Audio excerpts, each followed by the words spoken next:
Sir সোমাব পাৰেনে? সোমাই আহা ছাৰ বহিব পাৰেনে? বহা ছাৰ আপোনাৰ লগত কেইটামান কথা ডিছকাছ কৰিব লগা আছিল মোৰ। এই ল'ৰাটোৱে ক্লাছত মাথা চুবাই শান্তি নাপালে হ'বলা, ইয়াত পাবলৈ আহিছে আকৌ। ঠিক ধৰিছে। বাৰু কোৱাচোন কি কথা আছিল? ছাৰ মোৰ কেইটামান ডাউট ক্লিয়াৰ কৰিবলৈ আপোনাৰ ওচৰত আহিছোঁ, যিকেইটা ডাউট মই আজি 15 দিনে কৰিব পৰা নাই সমাধান। এনেকুৱা কি ডাউট হ'ব পাৰে ইয়াৰ? বাৰু সোধা যাওক। এনেকুৱা কি ডাউট আছে তোমাৰ মনত যিকেইটা তুমি মোৰ লগত ক্লিয়াৰ কৰিব আহিছা সেনেকৈ নাই? ছাৰ প্ৰথম ডাউটটো হ'ল গাৰ্লফ্ৰেণ্ড আৰু বয়ফ্ৰেণ্ডৰ মাজত কিয় ব্ৰেকআপ হয়? তই মোক এনেকুৱা প্ৰশ্ন কৰিবলৈ সাহস কৰিলি? তই স্কুলত পঢ়িবলৈ আহ নে এনেকুৱা প্ৰশ্নবোৰ কৰিবলৈ আহ?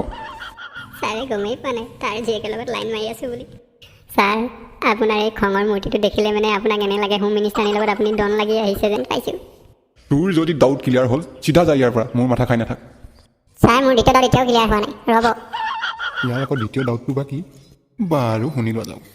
কোৱাচোন দ্বিতীয় ডাউটটো কি আছে তোমাৰ? ছাৰ দ্বিতীয় ডাউটটো হ'ল আপোনাৰ ছোৱালীক মই এখন চিঠি দিছিলোঁ, চিঠিখন আপুনি কিয় ফালি পেলালে মই জানিব বিচাৰিছোঁ। তাৰমানে সেই কুকুৰৰ পোৱালি গাধটো তইহে চিঠি দিয়াটো ন? মোৰ ছোৱালীক চিঠি দিবলৈ হওক দে। তোৰ ক্লাছ লৈ আছোঁ। চামচোন তই মোক কি ক্লাছ ল। মই তোৰ সেই ডাউট ক্লিয়াৰ কৰিবলৈ মই ইয়াত বহি থকা নাই, জানিছ পূৰ্বক। কচোন তোৰ এইখন স্কুলত থাকিবলৈ ইচ্ছা আছেনে নাই? ছাৰ মোৰ উত্তৰ নিদিলে যেতিয়া মোৰ গাৰ্লফ্ৰেণ্ডৰ কচম আপোনাৰ লগত এক টকাৰ হৈয়ে যায়। তই গাৰ্লফ্ৰেণ্ড চাৰ্লফ্ৰেণ্ড কথা ক'লে মানে ইয়াৰ পৰা চুচৰাই বগৰাই মাৰিম এতিয়া ইয়াত। পঢ়িবলৈ আহ নে ছোৱালীৰ লগত লিলিমাই কৰিবলৈ আহ? এনাই তই? ছাৰ কুল আপোনাৰ ছোৱালী আপোনাৰে হৈ থাকিব। আপোনাৰ ছোৱালীজনী মোৰ গাৰ্লফ্ৰেণ্ড আৰু মোৰ গাৰ্লফ্ৰেণ্ডৰ মাজত আপোনাৰ ছোৱালীজনীৰ মাজত বহুত পাৰ্থক্য। আৰে ইয়াক কি কৰা যায় এতিয়া? হৈ যায় এক টক্কৰ মোৰ গাৰ্লফ্ৰেণ্ডৰ কচম। বাৰু কচোন মোৰ ছোৱালী পিছা এৰিবৰ কাৰণে মই তোক কি কৰিব লাগিব? আৰে ছাৰ মই আপোনাৰ ছোৱালীৰ পিছত যোৱা নাই নহয়, মই মোৰ গাৰ্লফ্ৰেণ্ডৰ লগতহে মই যাওঁ। কৰো কিয়া তো মেৰা গাৰ্লফ্ৰেণ্ড হে না ছাৰ। আৰে বাবা প্ৰথমে কোৱা না কি কৰিব লাগিব মোৰ ছোৱালীজনী পিছা এৰিবৰ কাৰণে? ছাৰ এটা কণ্ডিশ্যন, আপোনাৰ ছোৱালীৰ কথা ক'বলৈ নাযাওঁ, কিন্তু মোৰ গাৰ্লফ্ৰেণ্ডক মই এৰিব নোৱাৰোঁ আৰু নেৰোঁ, জনমে জনমে মই এৰিব নোৱাৰোঁ আৰু নেৰোঁ, মই থাকিবই মোৰ হৈ আৰু ময়ো থাকিম তাৰ হৈ। বুজি পালেনে ছাৰ? তোৰ লগত ফাল্টু কথাবোৰ পাতি থাকিবলৈ মোৰ এইটো অফিচ, মোৰ স্কুলৰ ভিতৰত এনেকুৱা কথা ক'বলৈ তই সাহস পাইছ? তোক ছাছপেণ্ড কৰি দিম যাতেকৈ কোনো এখন স্কুলত ভৰ্তি নাপাবি। বুজি পালি তই ইয়াৰ পৰা? কুকুৰ। ছাৰ মোক স্কুলৰ পৰা ছাছপেণ্ড কৰি দিয়ক, মই ৰাজি আছোঁ, কিন্তু আপোনাৰ জীৱনৰ পৰা ৰিটায়াৰমেণ্ট দি দিম আপোনাৰ ছোৱালীক, লৈ কিনে পলাই গুচি যাম বাপেকে অৰুণাচল। কৰিবি ঘাণ্টা। কেনে ভালনে ছাৰ ডিচিশ্যনটো? এই গাধ প্ৰশ্নৰে তাক কাটিলে মানুহ, তাক ইয়াৰ পৰা উলিয়াই পঠিয়াই দিব পাৰিম, লগতে মোৰ ছোৱালীজনীৰ জীৱন বাচি যাব। ছাৰ আপুনি যদি ডালে ডালে ময়ো কাটে। তোৰ আৰু মোৰ মাজত এখন কুইজ প্ৰতিযোগিতা হ'ব এতিয়াই, এই মুহূৰ্ততে, আৰু এই মুহূৰ্ততে ডিচিশ্যনো হ'ব। নালাগে জাৰ্জ, নালাগে এংকৰ। তই তোৰ গাৰ্লফ্ৰেণ্ডক এৰিব লাগিব, মই মোৰ ছোৱালীক মই পামেই, আৰু তোৰ নিচিনা কুকুৰ গাধ নালাগে এটা মই কেতিয়াও মোৰ ছোৱালীক বিয়া নিদিওঁ। আৰে ছাৰ আপুনি দেখোন মোৰ মনৰ কথাকেই ক'লে। সজাই চলো। আৰে ছাৰ হৈ যায়। ছাৰ এটা মোৰো কণ্ডিশ্যন, আপুনি আপোনাৰ কণ্ডিশ্যন ৰাখিলে, এইবাৰ মোৰ কণ্ডিশ্যনটো হ'ল এই যে আপোনাকো আপুনি যিমান প্ৰশ্ন কৰিব ময়ো সিমান প্ৰশ্ন কৰিম। ডান। কুইজ প্ৰতিযোগিতাৰ নীতি নিয়ম হ'ল তোৰ প্ৰশ্ন মই যদি সঠিক উত্তৰ দিওঁ তই মোৰ ছোৱালীজনীৰ জীৱনৰ পৰা আঁতৰি যাবি, আৰু ভৱিষ্যতে তোক যদি দেখোঁ তাৰ লগত তোৰ ঠেং ভাঙি স্কুললৈ লেঙেৰাই আনিবলৈ ব্যৱস্থা কৰিব লাগিব হুইল চেয়াৰৰ যোগেদি।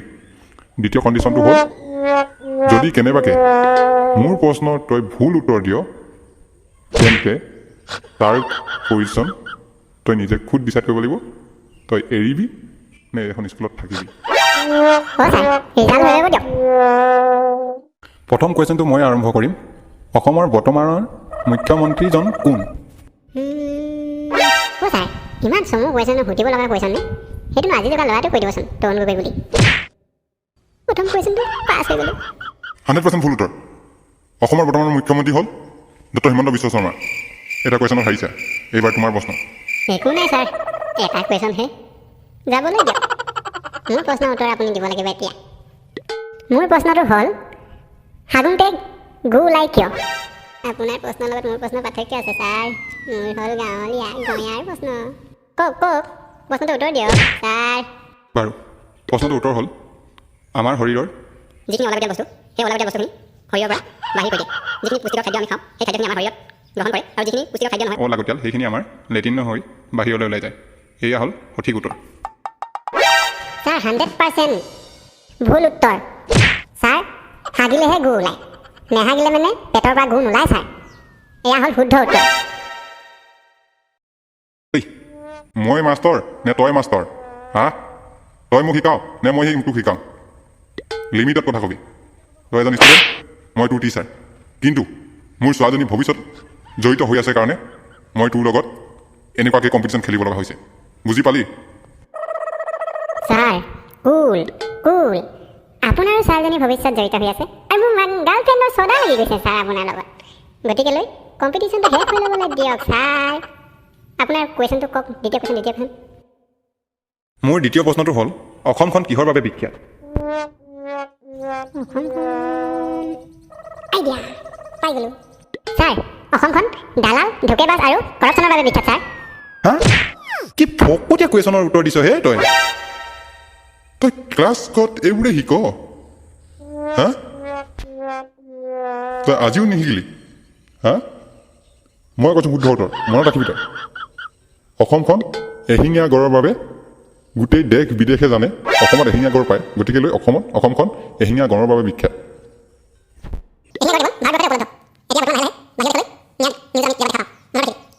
এশিঙীয়া গড়ৰ বাবে বিখ্যাত অ'কে ছাৰ আজিৰ পৰা মোৰ গলতফেমি দূৰ হৈ গ'ল অসমখন কৰাপশ্যন বা দালালৰ বাবে বিখ্যাত নহয় অসমখন এশিঙীয়া গড়ৰ বাবে বিখ্যাত এতিয়া মই প্ৰশ্ন কি কৰোঁ আইডিয়া দ্বিতীয় কুৱেশ্যনটো হ'ল ছাৰ পোনপটীয়াকৈ 3 ছেকেণ্ডৰ ভিতৰত উত্তৰটো দিব লাগিব মই প্ৰশ্নটো কৰিম আপুনি উত্তৰ দিব ঠিক আছে হ'ব মই ৰেডি দ্বিতীয় কুৱেশ্যনটো হ'ল ছাৰ মনত আছেনে 3 ছেকেণ্ডৰ ভিতৰত দ্বিতীয় কুৱেশ্যনটো হ'ল 47 48 49 কোনটো ডাঙৰ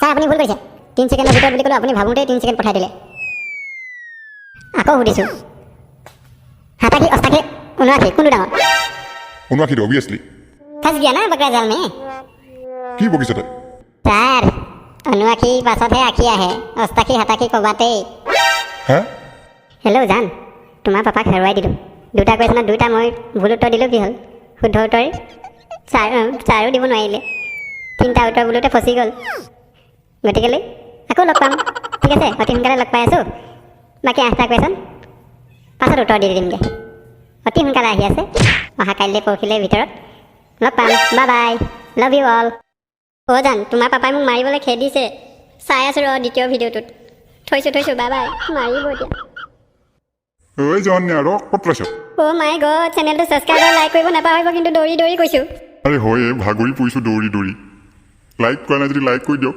ছাবস্ক্ৰাইব কৰা নাই যদি ছাবস্ক্ৰাইব কৰি দিয়ক আৰু আমাৰ নিচিনা এনেকৈ দৌৰা ভিডিঅ'বোৰ চাই থাকক বাই বাই